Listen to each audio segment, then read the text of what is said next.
top of the hill, so they could have pushed onto AR, but now the circle has gone south, like you were talking about.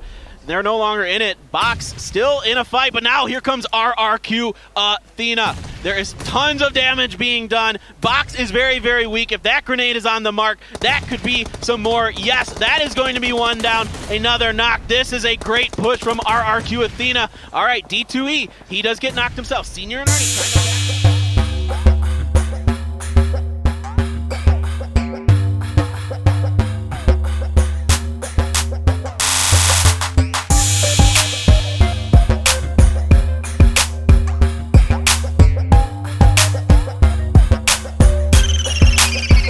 Speaking of the second two games, we have our first one kicking off of Group B. It's the international group, and we're heading to Erangel once again. Valdez and Paper Thin, take it away, boys. All right, here we go. Group B time. Only 2 more games left to go. Once again, one more Erangel and then a Vikendi coming at you. So this playing path, a little less forgiving than the first one we saw today. This one's going to be more northerly based. We're starting out over Lipovka, heading over Razak, ended up over Georgia Pole. So once again, if you want to go south, and again, Primorsk going to be a little bit more tricky to get to. Otherwise, a lot of the northern part of the map very much in play, of course. So keep an eye on what teams want to do here, as this one is bound to be a very, very tough fought map. Yeah, it doesn't really get more competitive than this. We have brought all the national teams out here from many different regions coming in here, 16 of the best. So very excited. We talked a lot about the favorites, you know, RRQ Athena Sports, very obvious choices, but how about some underdogs that you think might have a chance? I mean, Box Gaming was coming into the interview and they were just right from the get-go calling people out and saying, hey, you better be careful of Box Gaming. If you run into us, you are going to die. You think they have any chance in this one? Yeah, absolutely. I mean, SEA teams are generally pretty good. Oh, we're going to find ourselves a run over. That is going to be, for sure, our first kill. Hijrah of EVOS, our Indonesia team, of course, trying to see if they can replicate the success of Bigatron from the fall split finals. And he is going to find himself a run-over kill to start this one off.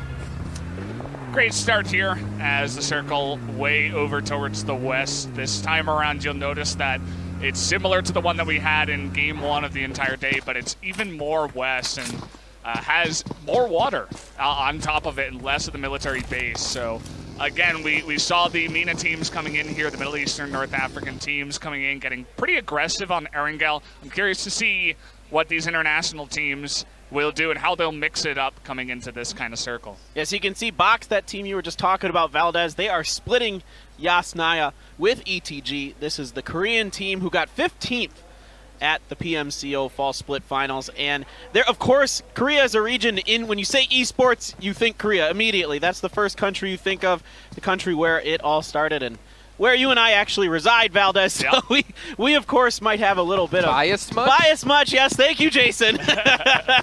So looking to see what they've got in the tank. Another team I'm looking for from that area is, of course, ARW, the all Rejection team, which I find that name to be quite fascinating. All Rejection, and then you would think, okay, what is the W? Or maybe it's going to be ARG.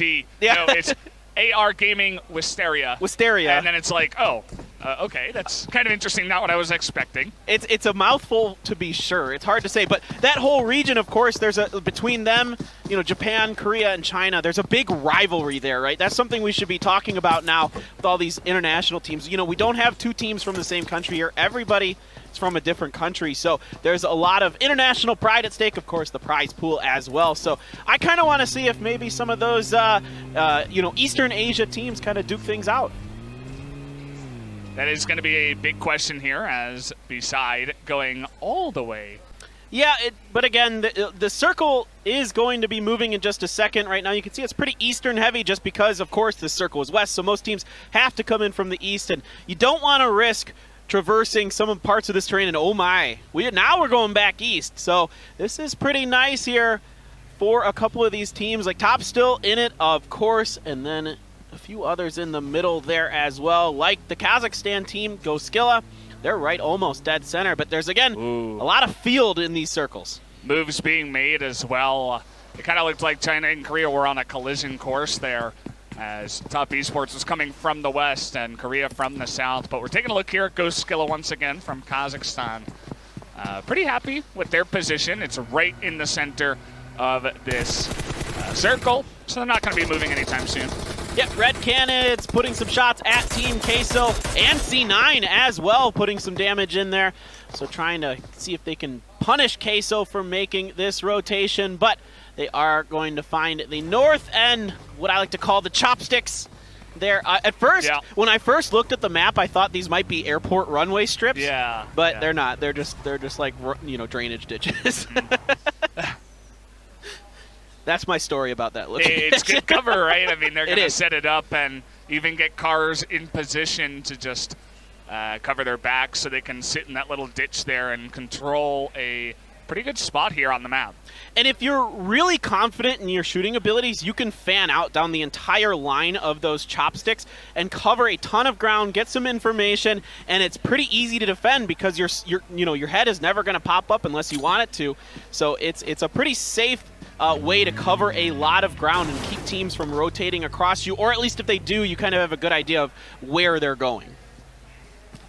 Taking another look here at No Rage, it looks like they have some eyes there on Team Box Gaming. And, well, Lewis coming on in here. He's going to drive north, so the other two allies just going to stick around here for now and not move too much. It looks like they want to get some kind of surround as the first grenade is going to come in and pick up a kill.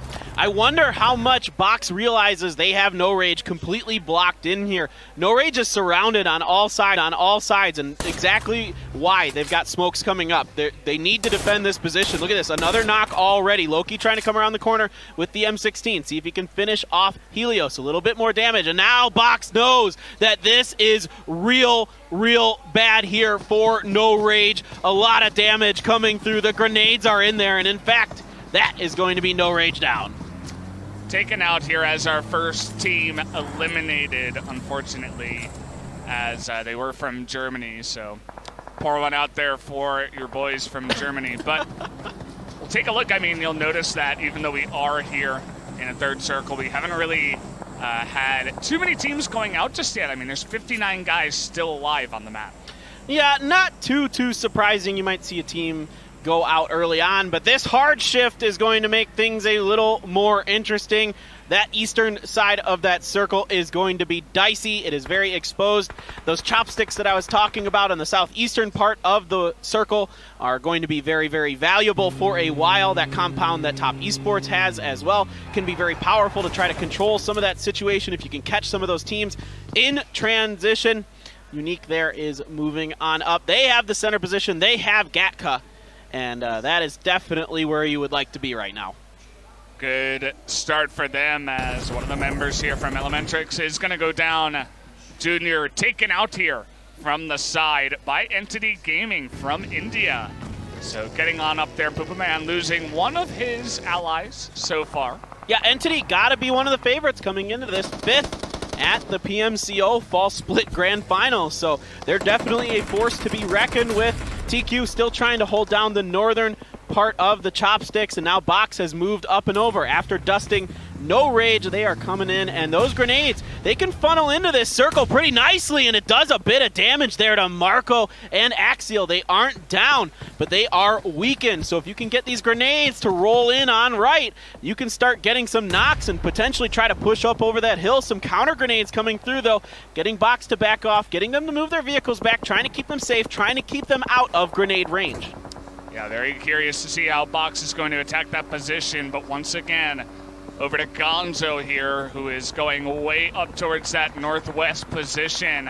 Doesn't look like he has too many friendlies with him. He's all alone up here, and he's getting shot. Not looking good for Gonzo. Yeah, he's going to have to prone. He took a bit of damage, and he's trying to be the scout for his team, trying to find a way to get in on the western part of the circle, but he is going to find one knock there. It's going to be Zessi. Here comes a run over. Solke is down as well. Nicola pushing through here. He should be able to finish this off. No, he's getting backed off, taking a ton of damage. He gets knocked himself. From side, there is a lot of teams fighting over here. EGC from the south putting in a bunch of damage. A nice attempt here by Goskilla, but it goes sideways because of the angle that EGC has. Yeah, I like the idea at first, but you can't do that when there's this many teams left available. I mean, you're going to be shot from multiple angles. That's exactly what happened there. But I do like their ability to get back up on their feet. Not going to go down without a fight rezzing in the smoke.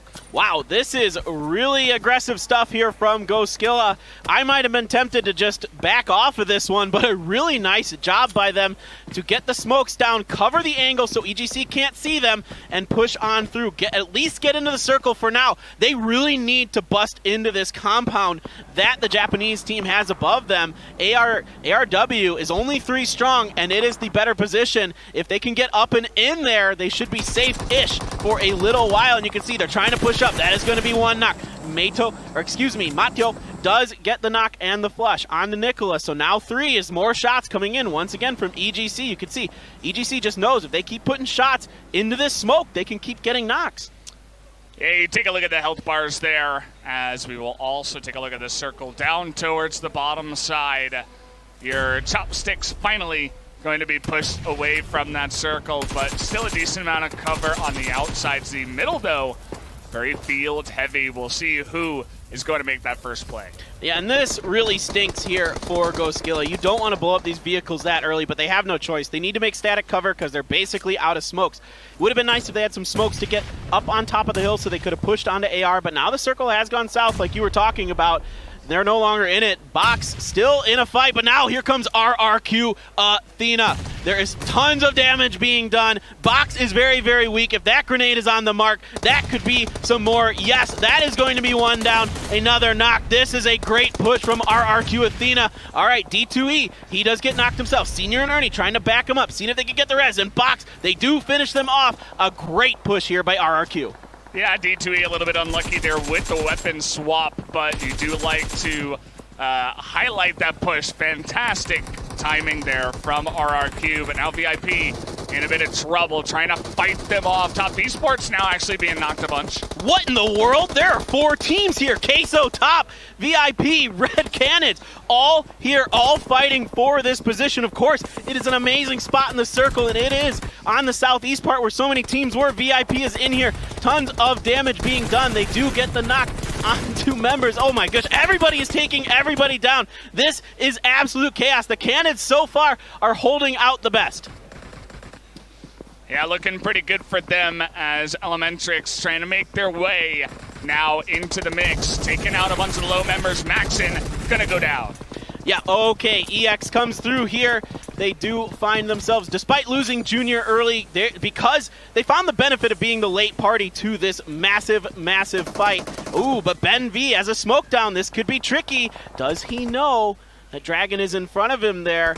Or, excuse me, Dragny, and I don't know. Ben V's just waiting. He's got some heals. He should be maybe doing one more bandage there to see if he can get a little bit more health going, and he hasn't moved. I'm not sure if the members of ELEMENTRIX know he's there. The smoke is there, so I assume they suspect something could still be up. You can see they're being very patient about this. Yeah, very slow trying to get on top of Ben V here. Not going to let this one go down. They're not going to let any of their members go down when it's 3-on-1. They do also have to deal with TQ and Top Esports over there. Team Queso trying to take down Kisker by himself in the building.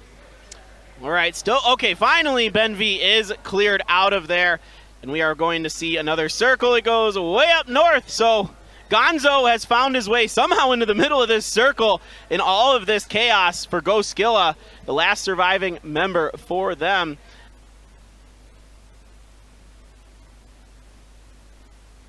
And right next to that, so it's going to give away his position a bit. Queso's going to do some running and gunning, as they're going to try to find a way up and into this circle early, which is, again, another field finish here, Valdez. And, oh, yep, there's Top Esports down. So maybe your favorite coming into this one goes down very early in 10th place. 10th place is going to be way earlier than we expected for Top Esports. But Team Queso, look at the guts on them, just making a mad dash into the middle of the field. They find one rock. They have a couple of vehicles. If they can set up a little box there, they're going to be A-okay to move into the final rounds. All right, C9, 4 strong, unique up on the side there. Zute going to have to push through, got that micro Uzi. There's 4 in this building. The circle making its way towards them. They have a little bit of time, but it's going to be a fight between them and the Russian team, Team Unique. As the Unique Kitsune is going to get knocked here by Uneven. Uneven's coming through that circle once again right behind them. Old Boy does just opt to go for the res. Some grenades coming up and over. Seeing if they can find some more damage in there. And there is going to be Pyrrha getting taken down here by Rogue. So he gets flushed out, and C9 is looking a little out of sorts now, but now they've got Unique dead to rights. 3 are stuck behind this corner. There is only 1 member left. Yasha has pushed out far ahead, but a grenade or something. Yes, indeed, a grenade from Yasha. Can Yasha do this? Yes, indeed. It looks like Yasha is going to pick himself up some big kills and keep Unique's hopes alive. That is just unbelievable, especially because he kept one of his allies alive with him, it looked like there towards the end. Might have died as he was knocked, but an incredible play going over to the side of Team Unique. Man, this is awesome. We get to see these prone players with these DPs just out-dueling everybody. In the back end, Queso is going down, so that's a bit disappointing for them. They still had 4 strong, looking like they were going to try to take an aggressive early center circle, but sometimes that doesn't pay off in these field circles. It's really hard because a bunch of teams come up behind you and just kind of, there isn't a lot of cover to work with. Fox from EVOS is in the smoke with 4 members of EGC who have fanned out along the western edge. We weren't sure exactly what to expect from this Korean squad EGC, but they have shown a very strategic, fun style here. I did curse one of them as Foxy is going to take out that first knock here in the middle. Yeah, and then Foxy goes down himself. Now we're finding another, oh my goodness. We're going over to these. This has been back and forth, back and forth. Anybody who seems to go center circle is not faring very well for it. Foxy's trying to crawl away, seeing if he can get anything going because EGC is opting to go for the revive. Ooh, a grenade right in the front of this. Almost gets B-side there. And you can see back behind them, there is 1 member left. That Lovin there from the football team. Take a look here at RRQ. We haven't seen them too much after their earlier success. Looks like they're 3 strong as EGC, kind of a questionable decision not to shoot him on his way out, as Foxy was going for getting rezzed here. He is now by Hijrah, and they're in the smoke, so Evo's not out of this one just yet. Great position in the circle. How is Gonzo still doing this? Like, people have to know he's there. That buggy is a clear dead giveaway that somebody is sitting in that spot, but nobody's been able to push through. Again, field circles make it hard to move forward. EVOS, Foxy, you're right. They didn't punish this. They are potentially going to get the revive here if there aren't any more grenades. Bear does have that AWM available with that ghillie suit, so he's going to be even harder to spot. As, yep, well, there's that revive. Hijrah is able to come back and get his teammate back. So I think that is a bit of a misplay here by EGC. Definitely should have been able to finish and capitalize on that. You can see Lovazin is in the back once again. All right, here we go, RRQ. It is going to be G9 finding B-side. So now EGC might be paying a little bit. They tried to flank out wide, and it's going to be RRQ who's going to take advantage of it. Yeah, EGC definitely an interesting kind of set of plays, and RRQ taking advantage of that right now, and even Goskilla. Gonzo is just racking up the kills for his team in the middle, as you did mention him. Finally, Yasha looks like is going to be taken out nearly. Does get knocked there by Ernie on this side of the map. Yeah, Ernie will be finishing him off, and Unique Yasha with a nice job keeping his team alive, getting a 6th place finish, eking out as many points as he can. Finally, Lovazin is found out there, so Futbolist, they are going to be taken down, and Ernie's just spraying through whatever. He knows there's quite a few players still alive in this lobby, so there's going to be a lot of snakes in the grass. No reason not to see if he can find anything for his team. Bear has some bandages left, but he is just opting to stand still because if you do the bandage animation, you might get spotted out as you're moving around. Yeah, he's the only one left available for EGC as well, so he can't really afford to get spotted out here. He's just going to play it extremely passively. Try to get, 4th or 3rd place in this one, not necessarily going for the kills, so we'll see what he can do. Finally going to use that bandage here. There he goes. Yeah, now he feels safe enough to try to pull it off and probably should be okay. Ernie's crawling up and forward, so this one's going to be a bit slow now because we're waiting for the circle to close, and then All these players trying to just find any kind of bush or tall grass to put themselves down in. See, Bear is now crawling forward. He's got Gonzo up there. Is Gonzo going to continue to just defend the center position circle very, very well? Fox takes a bit of damage. I think Bear might have found him out. Yes, indeed. Bear with a really nice shot with that AWM. He can't get that last shot to go, and he doesn't quite finish that kill onto Foxy. So that's it was a really nice shot to begin with, but now Bear's going to get taken down by Gonzo. He does end up getting Fox in the end, but that was damn close. Really had a hard time finishing him off there, so makes it a lot harder here for EVOS, who only has Hijrah all alone on the west side of this circle. All right, there is Poople Man crawling through, surviving for ELEMENTRIX. Gonzo is a one-man wrecking crew. Finally, because he has to stand up to pick up that kill, gets found out by Ernie. Ernie's going to pick up one more. Can he get another? Poople Man stands up. Poople Man gets right back down, knowing full well that that cannot go well. Ernie goes down, and that is a big, big win for ELEMENTRIX. Yeah, you take a look. They did not have that many kills, but the way they played it out, got to really hand it to them. We weren't talking about them too much, but just waited for the exact right moments